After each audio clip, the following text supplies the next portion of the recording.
Ringba, they be the king high. Now, what you won't do? Wanna be ballers, big shot paper callers. Welcome to the Paper Caller Show. My name is Adam Young, the founder of Ringba, and today we have one of the most OG marketers on the planet, Jennine Rexon, the CEO of Rex Direct. She has 24 people, and her company was founded almost 20 years ago in 2001. She's been around the block in performance marketing, seen all of the industry changes over the years, and has managed to survive in an industry where most companies don't make it past a year. And so that's a really big feat. Thank you very much for joining me on the show today. Thank you, Adam, for having me. It's a pleasure being here. Now, before we actually started recording the show, you and I were chatting about how there are not enough women in this space and how the performance marketing industry offers remote opportunities that most industries don't, and that more women should be joining the space. So I'd love if we could actually touch on that first, because I think it's a really big deal. It is a really big deal. I question why more women aren't looking at performance marketing, including pay-per-call, as a way to balance work and life. The internet marketing lifestyle is absolutely amazing. For example, raising a family and working in a productive and lucrative environment if you know what you're doing. So I would encourage, yeah, go ahead. You're at home right now, right? Yeah, I work from home, and actually my company is a remote company. Everybody works from home because I started the company with work-life balance in mind.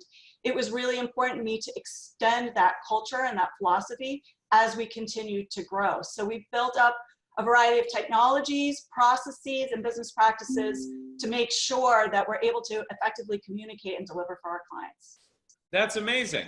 And so just like that story, we actually have a girl on our team named Melissa who works remote, and she's able to have her career. Yesterday was her daughter's first birthday, actually. And so she was able to have her daughter and still hustle, because she works very, very hard and maintain that work-life balance. And I think that's one of the awesome things about performance marketing is we get to do that. I mean, yeah. I'm in my living room right now, and I work from home, and it's a really cool thing. My wife is actually down the hallway. She works from home as well, and so we get to spend a lot of time together. And to me, I agree, it's one of my favorite parts about this industry, is you can meet awesome people but still have that balance, don't have to work in a cubicle, and it gives the flexibility to work from where you want to work. Absolutely. And with the ups and downs of this industry over time, I've had opportunities to reflect on whether or not I wanted to do something else. Is there another opportunity out there that I could take advantage of? And I keep coming back to the fact that there is nothing like this industry for the kind of lifestyle that was important to me. To be there for my kids when they walk through the door, to be able to afford other people in my company a similar opportunity. And I remind them periodically that this is not life or death. My husband works as a registered nurse in an ER, and that's life or death. If you don't get back to somebody immediately, it can wait until you have a few minutes after dinner or before your kids wake up or while they're napping. So I just wanted to share with everybody that I'm truly blessed to be in this industry and truly grateful, and that for others that are looking for an opportunity to balance work and life, they should consider getting involved in this ever-growing, ever-changing, fast-paced, but super fun industry. So how did you get started in performance marketing way back in 2001 when I was a child? Well, I actually started out as a management consultant living in Manhattan, and I gave birth to my second child. And my brother, my younger brother, actually started in internet marketing before me, and out of the gate was extremely successful with it. And when he saw that I was away from home and not enjoying my family, he said, I'll give you the skills and the technology that you need to build your own internet marketing business. And within 6 months, I was able to leave my management consulting job and focus strictly on my internet marketing business and save enough money to purchase a house. We moved out of the city and continued to reinvest in the business and grow the business to where it is today. What were some of the first campaigns you worked on back then? Back then, I was an emailer. That's what we did. And my brother set me up with a few email sites and an email server. And at the time, there were only about 3 or 4 affiliate networks, which sounds crazy today. And there were no tracking platforms. Direct Track didn't exist. So we worked as a consortium, myself, my brother, and about 20 other publishers. And I would manage the email, the Excel spreadsheets, and everybody would have a unique link. And I get reporting from the advertisers, and we put them in the spreadsheets, and then I send emails to everybody with their numbers every day. It wasn't until about a year or 2 into that that I was one of the first on the Direct Track platform. And that's effectively how Rextopia got built. But back in the day, there was Johnson Lane, which was like a credit card, prepaid card. There was Web Clients. There was Share a Sale. And then there were a handful of others that don't exist anymore. And then we tried to work directly with clients because we saw all the way back in time that the best way to get the best rate and to take advantage of our volume as a consortium was to go direct to the advertiser. What do you think some of the most painful lessons were that you learned early on in business? With this business, you got to move fast. Timing is really, really important. The second is probably to not put all your eggs in one basket. I've been somewhat criticized for that. Like, why don't you focus more? Whether it's on the channel or an industry or a vertical. And although there are certain things that I do focus on, I do have a fairly diversified suite of products and clients that we work with. And that's because I've seen too many companies that have purely focused on one thing come and go. And in this industry, things do come and go beyond our control. So in order to maintain the business and continue to grow it, I've tried a lot of new things. That being said, I also love innovation and I love new technology. So it's very easy to get shiny object syndrome and run here and run there. So staying focused is probably my biggest issue. At the same time, you know, managing a balanced portfolio. I think that's some exceptional advice for affiliates in this space, especially if they're going to come into the pay-per-call space, where it's a little bit more of a different game than CPA or lead advertising. Like, find a campaign that wins, but you should always be maybe spending 20% of your time testing those new campaigns and looking at new opportunities in the space. Because if your campaign that's producing all the money starts to dwindle or just disappears overnight, which actually happens sometimes, you need to have backup. It always does. You always have to have the mindset that, you know, it may take 2 years, it may take 5 years, it may take 10 years, but invariably it's going to go away. So you have to take the opportunity to take advantage of it when it's available. So when did Pay Per Call come onto your radar? Pay Per Call came onto my radar very, very early on, I think, by industry standards. We were one of the first clients on the Invoca platform. But prior to that, we were on the Marchex platform. And prior to that, we worked with a couple of clients on putting unique phone numbers on unique landing pages.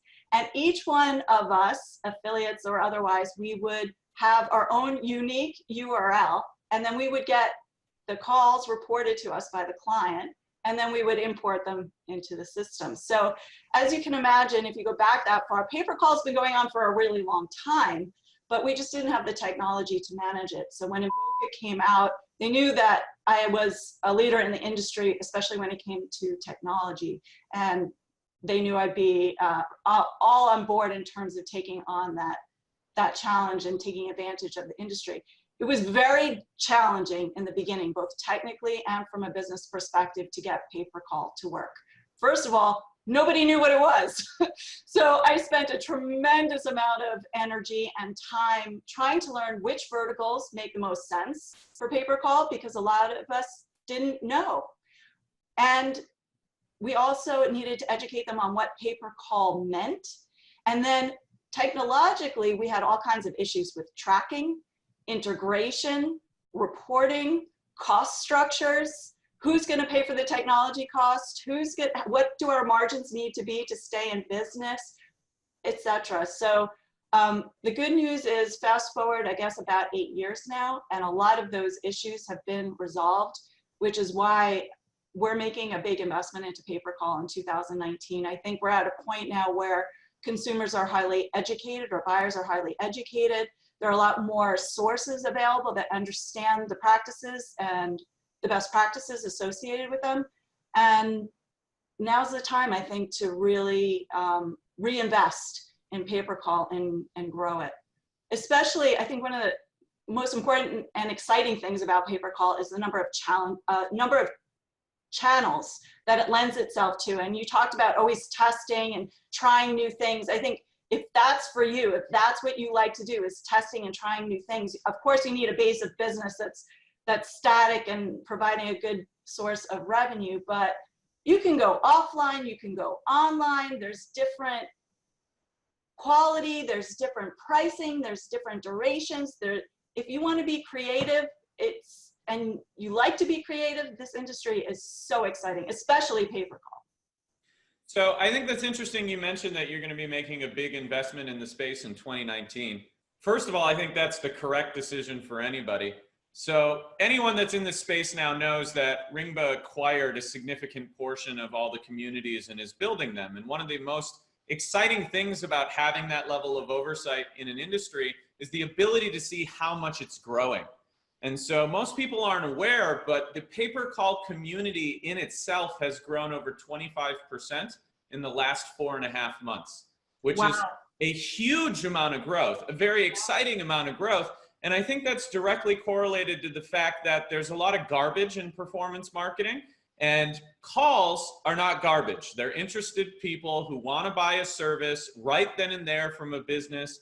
And so what we're seeing is there's actually focus and drive towards businesses wanting more phone calls, more investments in onshore call centers.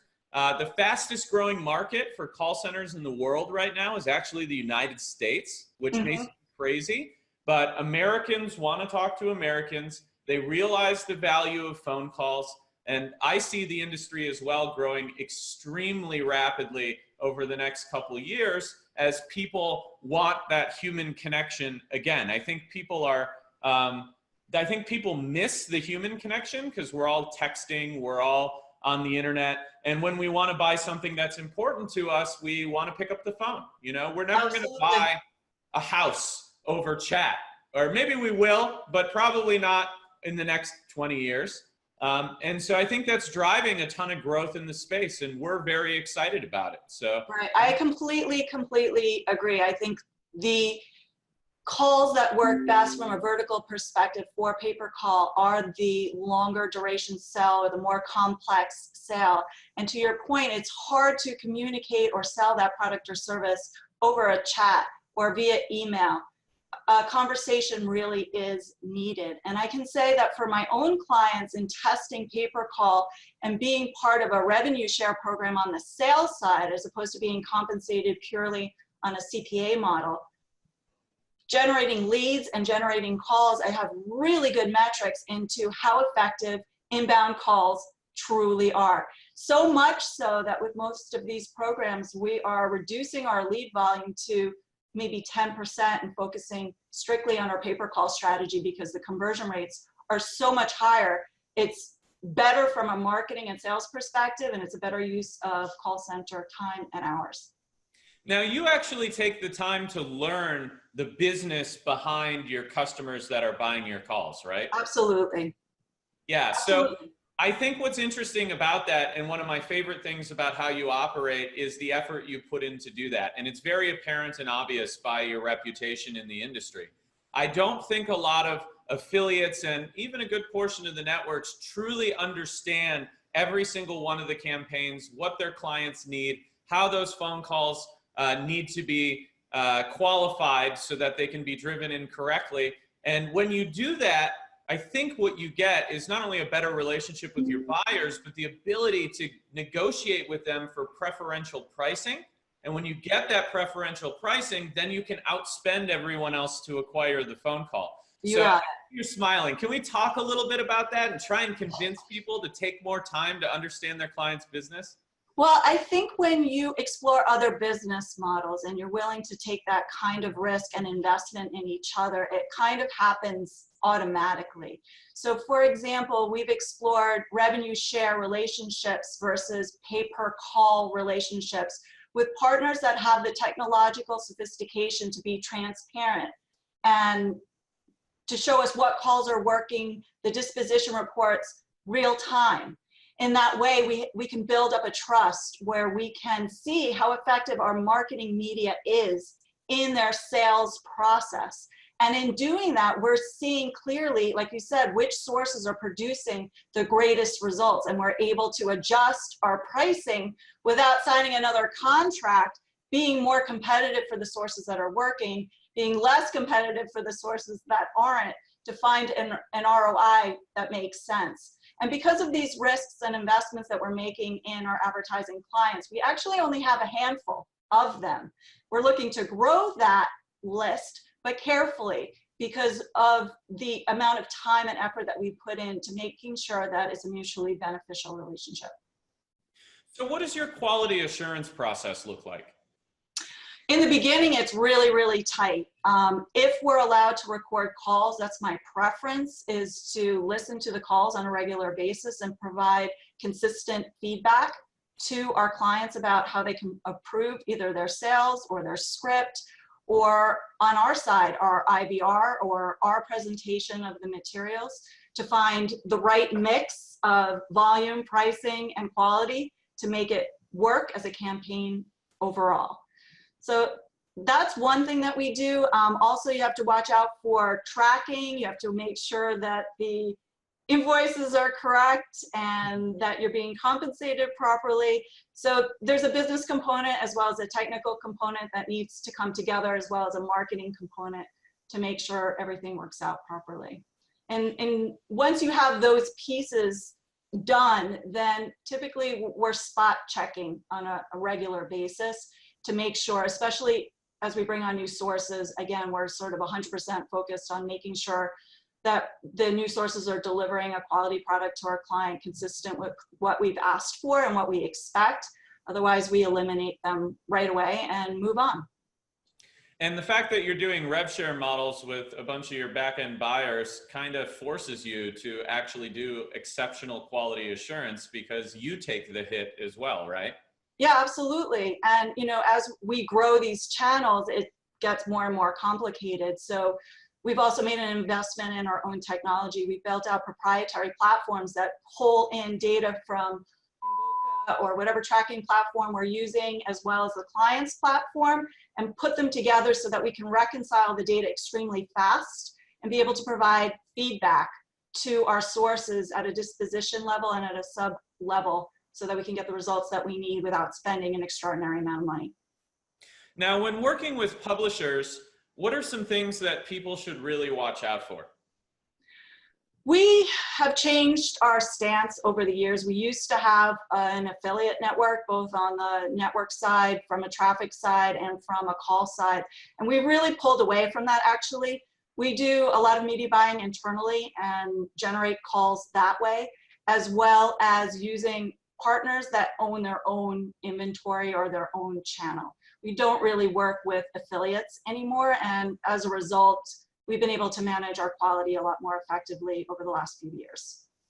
That's something that I talk about a lot on this show, and also a masterclass that I just put out for new people in Pay Per Call, is that building your own properties and your own assets gives you a lot more control over just about everything. And not only is that a way to build enterprise value, something that you can sell at some point, it gives you the ability to go to someone like Jennine and say, hey, look, here's my website, here's how the calls are being generated, here's what type of quality you can expect because it's coming through these funnels. It gives you a brand to build. And I think that the evolution of the affiliate space, not just Pay Per Call, but the entire affiliate space, is going to be going into this. I think we're going to see a rapid shift into quality and owned assets and content creation and actual work that I agree. are going to have to do to build a business. I agree. I think that that's definitely the way to go. And certainly we landed on that sort of that trend in terms of building our own properties and our own brand over the last few years, because it's something that we saw as the future of performance marketing, that we needed to be able to control more of our inventory, more of our supply. That being said, you know, you can't do it all alone and scale. So it is important to have strategic relationships that you know well where the media is coming from, what kind of quality they can produce, so that you can grow your business. I don't think it is, I think it tops out. If you're gonna do it all yourself, you're gonna top out. So it is important to have relationships, but you need to be strategic about them. That's my philosophy on it. And also transparent. What I see by moderating a lot of these communities is people don't want to be transparent, and affiliates don't want to be transparent. And in the pay-per-call space, that's not something that's sustainable in any way, shape, or form. The real way to build millions of dollars worth of business into a portfolio is to work with people like you, but to be fully transparent about everything that's going on. And what I mean by that, what I mean by transparency, is just showing people what you're doing, owning it, being honest about it, so that they can give you feedback, whether it's okay, not okay. And what I typically find, and what I saw when I worked with companies back in the day when I was an affiliate, is when I showed them what I was doing, they would give me feedback that allowed me to scale it better, to increase the quality, to get higher payouts. They would actually help me with that. And so, yeah, there's some fear that people will steal things, but in reality, the benefits are so great by just being honest with your partners, that anyone in the affiliate space should really focus on that type of relationship. Yeah, it's unfortunate, you know, we try and be as transparent as possible, but over the years, there's certainly been advertisers as well as sources of data that have violated that trust. And I think it's hard often to get over that once you've been burned a few times. So I understand where that fear comes from. I think it is a real one. But sometimes you just have to put yourself out there a little bit and take 2 steps backwards to take 4 steps forwards. And as an industry, I think we definitely need to do that. So what are some of the biggest opportunities, if you don't mind sharing, you don't have to give too much away, in pay-per-call right now, that people that are new to the space, or people that have been in it a little while and are growing their businesses, should be taking a look at? Well, one of the items that we talked about before this call actually was the concept of ping post in calls and marketplaces. I have been truly interested in that technology for leads as well as calls over the last few years. In the leads business, it's become a lot more prevalent. Back in the day, it didn't exist. And I think it is the future of calls. I know that a number of companies already have that technology in place, but I think that there's a majority that don't. And I think that once it becomes more mainstream, the possibilities of new businesses and new ways to generate revenue and profitability are going to come to fruition. And I'm really excited to take advantage of that. We too are very excited about programmatic calls. I think it's the future of the industry, and we're making a heavy investment in it, because to me, it's like calls are display ads 10 years ago or 15 years ago. All the business development is done manually. Everything's done manually. And the future of that is programmatic. And so there's no reason why calls won't go programmatic as well. And I think that type of technology will create hundreds or thousands of new millionaires. And that's really, really exciting to me. And that's one of the reasons why we're investing heavily in the space. So I completely agree with you. Yeah, I think that's really, really exciting. I think it would also be really cool to get a few other industries or verticals involved in the pay-per-call space. I think that there's a tremendous number of companies in general that still don't understand performance marketing, and more specifically pay-per-call marketing, and continue to buy or not even consider pay-per-call because they don't know it exists. And I think that a lot more education as becomes more popular, especially around the success of inbound calls compared to outbound leads, is a phenomenal way to continue to grow the industry into the future.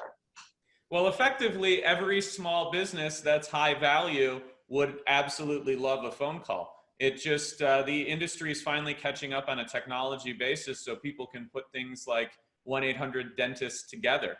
Right. And I think that's a really big thing. There's no reason why law offices and dentists and car rental companies and the mom and pop stores that run, I don't know, flower shops, just basically like any small business that sells something could take a phone call and sell that person a service. And so I'm very excited about that. And we're starting to see people start to build these networks of small and regional buyers so that they can connect a lot of these small businesses into the larger ecosystem. And so right, we're actually doing that within the moving space. Oh, nice. Yeah, we're starting to aggregate and build our network. And I think probably it hasn't happened in these little or these little local businesses and across other verticals is because it's a lot of work. Yeah. It's a lot of work, you know, and how do you manage thousands of small businesses versus a few bigger businesses? It's definitely a different business model. And as a business owner, you have to consider where your stance is, where you want to be in the marketplace, because it is definitely a different approach to the way that you manage your company. So how do you think your business will change over the next few years? I hope that we're doing a lot more business dollars wise without adding too many more people. That's my goal in terms of continuing to drive efficiencies into everything that we do. I think being a remote organization sort of forces you to be creative about building a business that has minimal infrastructure but maximum yield. And I'm really proud of that fact, and I want to continue to increase that ratio across the three things that we do: calls, leads, and traffic. And as part of that strategy, it's about building out our own internal capabilities and continuing to scale those across those three types of solutions so that we can implement more and more ourselves and continue to build strategic partnerships with the right companies to accelerate growth. I have no doubt that you'll get there. Thank you so much for joining me on the show today. If people want to do business with Rex Direct, how do they get a hold of you? The best way is to go to our website, rexdirect.com. There's a contact form there, as well as a good summary of the kinds of services that we offer our clients. Thank you so much for joining us. Thank you. Thanks for watching the Pay Per Caller Show. Let us know what you think by joining the conversation and commenting below. If you like this video, hit the like button. If you're new here, be sure to subscribe. And if you're on mobile, tap the bell. Whether you're new to Pay Per Call or an industry veteran, we invite you to join the free community at paypercallers.com. This episode of Pay Per Callers is brought to you by Ringba Call Tracking and Analytics. See how Ringba is inventing the future of calls at ringba.com. See you next week.